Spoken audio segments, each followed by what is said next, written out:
Hello guys, welcome to my another new blog. আশা করি তোমরা সবাই ভালো আছো, আমিও ভালো আছি।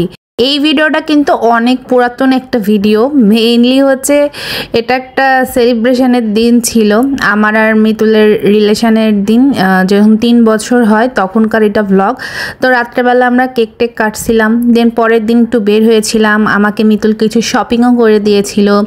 এখানে এসে আমি নেইল পলিশ দেখছিলাম। নেইল পলিশ কেনার পর আমরা চলে গেছিলাম অ্যাপেক্সের শোরুমে জুতা কিনতে, যেহেতু সামনে শীত আসতেছে।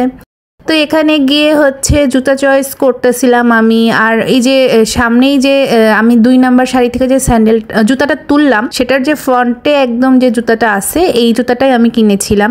লাস্টে তোমাদের ক্লিপ নেওয়া হয়নি, যেন দেখাতে পারবো না।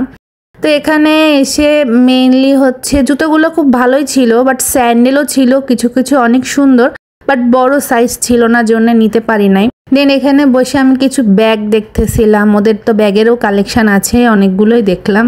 অ্যাপেক্সের স্যান্ডেল বা জুতাগুলো কিন্তু অনেক কমফোর্টেবল হয়। এই যে এই স্যান্ডেলটা আমার পছন্দ হয়েছিল, বাট এটার কোনো বড় সাইজ নাই। ওনাদের উচিত নাটোরের শোরুমে সব রকমের সাইজ অ্যাভেলেবেল রাখা। তো এখানে হচ্ছে আমি যে জুতাটা নিয়েছিলাম সেটা নিয়ে নিলাম। নিয়ে এখন আমরা একটু খাওয়া দাওয়া করতে চলে যাব কুইন্স রেস্টুরেন্টে, যেটা একদমই অ্যাপেক্সের এই শোরুমের অপোজিটে। তো জুতা টুতা কিনে বের হয়ে গেলাম। আর দেখো আমার চুলের কি বেহাল অবস্থা। যাই হোক, বিষয় না। এখন আমরা চলে আসছি হচ্ছে কুইন্সে।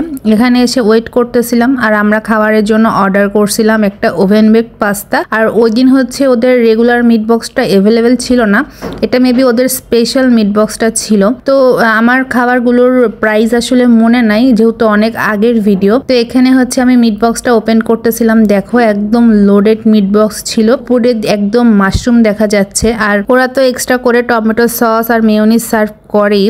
আর মিট বক্সটা কিন্তু অনেক লোভনীয় লাগছিল। আর ওদের মিট বক্সটাও একদম এত পরিমাণ হচ্ছে মিউনিস থাকে, এত জুসি হয় খাবারগুলো খেতে, আমার তো অনেক মজা লাগে। তো আমি এখানে মিট বক্স খাচ্ছিলাম। আর এই মিট বক্সটা কিন্তু ইজিলি 2 জন মিলে খাওয়া যায়, খেলে পেটই ভরে যায়। আর এরকম বারবার হয় যখন আমরা হয়তো মিট বক্সের সাথে এরকম পাস্তা অর্ডার করি, আমরা 2 জন মিলে খেয়েও শেষ করতে পারি না একদম 2টা আইটেম।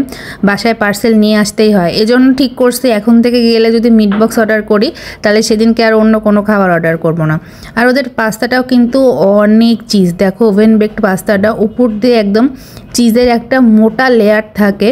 তো আমি তো হচ্ছে ওই যে চিজ যখন হলো বেক করা হয়, পাশ দিয়ে হচ্ছে একটু কেমন জানি লেগে যায় না, আর একটু ওটা খেতে ক্রাঞ্চি হয়। আমার কিন্তু ওটা খেতে অনেক মজা লাগে।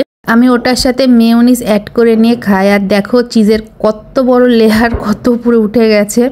তো খাবারগুলো অনেক মজা ছিল। আর তোমাদের হচ্ছে কুইন্স রেস্টুরেন্টের কোন খাবারটা ভালো লাগে অবশ্যই কিন্তু কমেন্টে জানিও। আমরা তো গেলে পরে সবসময় এই মিট বক্স বা হচ্ছে বেক পাস্তাটাই বেশি নেই। তো আজকের মতন এখানেই শেষ করছি। আজকের মতন টাটা।